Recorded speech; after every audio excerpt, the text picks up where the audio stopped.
who pulled up for a catch-up. It's really here from 947 Afternoons. And if you're here, it means you've got taste. Go ahead, enjoy the moment you missed. But don't ghost me. Weekdays, 12 to 3 p.m. on 947. I'm loud and way more fun in real time. And yeah, there's more audio magic waiting for you right here on Prime Media Plus. Move to the music. All the way home. 947 Drive with Thando. Financial infidelity. We speak about infidelity, but very rarely do we talk about financial infidelity, right? So someone hiding, the debts that they have, gambling, which is a big problem. I think that's financial infidelity. You're saying, I'm off to just have, some drinks with the boys. Meanwhile, you're spending too many hours at Monty. Especially if you're married in community. Because now you're but I'm saying especially more so because now you're putting us both in debt. Like if you go into financial debt and you're married in, good luck. Yeah, look, I think both ways is wrong because either way, we somehow, our finances interlink at some point. Are we able to afford this house now because you have a gambling problem? Yeah, 100%. Are we able to afford this house because you're spending beyond your means and not telling me about it? And it could be something as small as like buying yourself a bag without consulting your partner. Not asking for permission, but letting them know, this is what I'm going to go spend money on. Because you don't want to get to mid-month and now you're struggling to put food on the table. You shouldn't have bought that bag. That's what I'm saying. So you must make sure that the things are all sorted at home before you go do those things. Look, I say if you can afford, if your life is not altered or changed by a big financial spend, then you can make that spend. But if now you're counting the cents because you went and bought an expensive handbag. But still, even if your life is sorted and you can afford it, still consult with each other. Don't make those big decisions on your own. And this is only when you're married, eh? All of a sudden now it's when you're married. No, I'm asking. Is it when you're married? I think more so. Yeah, I mean, do I need to disclose that I'm off to buy a handbag? Yeah, I think so. Why? Because your partner and you do share a lot of different things, Like what do we share, James? Your trips, Your trips. Okay, perhaps you've experienced this, right? And like we said earlier, it's the number one reason most marriages fail, financial infidelity. Have you been lied to around finances? You were told you can afford this thing. You got into, a marriage situation and you realize actually it's a completely different story. Your partner told you this is where your finance stood. You later found out actually we're in a very, very dark place. Angel, good afternoon. Good afternoon, Thando. How are you? Fantastic. You say you've experienced financial infidelity. I experienced it. I committed it. So, a few years ago, we married. We applied for a joint bond. Before that, we had discussions about, our financial stability and all that. Mukai said, no, I'm clean. Then we apply and the bond bounced because he was blacklisted. Like he's been blacklisted fully for some debt before my time. Yeah. Okay, cool. Then almost 2 years later, I rocked up with a new Mercedes Benz. Without discussing it with anybody. I took a day leave and went to buy my car. To be fair, it was a 50-50 relationship on household matters. Everything else is in daughter's bonele vibe, Okay. So I was taking care of my own stuff.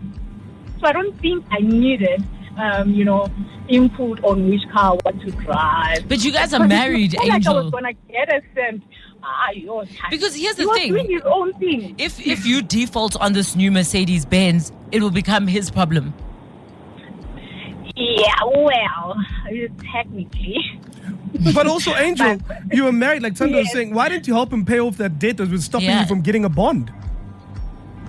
You see, it was over 200,000. I didn't even tell any cent of that money. But he's your husband, How much Angel. was your Mercedes-Benz? Oh, well. And also, at the end of the day, helping him clear that debt is helping yourself. Well, he had to deal with that. I even said, listen, you can default on some of the things, but put more money to pay that debt. Because remember, I was in a relationship, wanting to make things work. Like, put more money.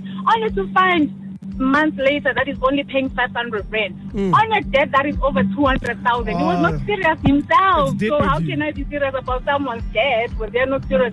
Even say, no, God will take care of it. Not God. God said, do your best, I'll do the rest. Here's 500 rand. So, Angel, you're no longer together, I presume. No. We got divorced a few years ago. What was the final reason? Well, it was a lot of things, Thando, and it was the smallest thing. People always think are looking for these big reasons they cheated, but it was all these small things that added up until, because I was pregnant even when I filed for divorce. I was like, I've taken it all, I've tried to do it. Yeah. But, I'm about to go mad right now because so my, mental wellness affected, and I was like, let me call it. Sure, hectic. Angel, thank you so much for sharing your story with us. Dylan, good afternoon. Hey girl, how are you? Fantastic. How are you doing? Yeah, honey, what can I say, girl? What's going on, Dylan? Yeah, so like you were saying, it doesn't only apply to marriage or anything like that, no ways. I met a guy at 2024, thought he was the love of my life, happy days, and I thought, no. We were dating for a few months, and then I just told him bye because he was treating me like shit. But then we got back together Sorry, end of August. no swearing, Dylan. Sorry? No swearing. No, I'm not. Sorry. Yeah, it's not a swear word to him. What are you talking about? Okay. Continue, Dylan. I'll stop. Sorry. Sorry, everyone. Mm-hmm. And then basically I decided to give him another chance, end of August last year. And then, long story short, he came to me and said, I'm in trouble. And I said, why? And he says, well, I need help with something. Helped him calculate something, and he was in 5 bar debt. And 3 million of that was for gambling. Oh, my Wow. goodness. And you had no idea that he was he had a gambling problem? Nope. And Dylan, who was he in debt to gambling-wise? Obviously, we're not talking about casinos here. Is it like to loan sharks? Yeah, Monty, how's it?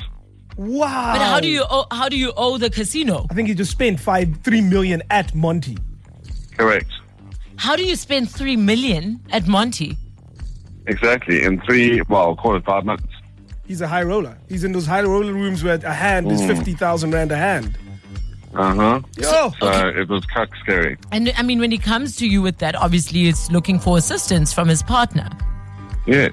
And I'm like, nope, I'm out. Wait, did he want you to help him pay off the debt or like help him figure out a way to get it? Like, did he want 3 million rand from you? What help could you give him? Yeah, like I ran my own business and I was just like, no, that's not going to happen. So, yeah, and he had a lot of other dark secrets and I was like, nope, that's just the one. Yeah, Dylan, thank you so much for sharing your story. But also, again, further than the debt, it's like, do I help this person get over this problem that they clearly have? Do you know what I mean? Like they've got a gambling problem. Yeah, but I mean, I'm not paying off your gambling debts. I'm sending you to rehab, though. Yeah, I can help you with your money because he has none. Oh, well, we'll get a loan. You already dug a hole for yourself. Just keep going. Move to the music. All the way home. 947 Drive with Thando.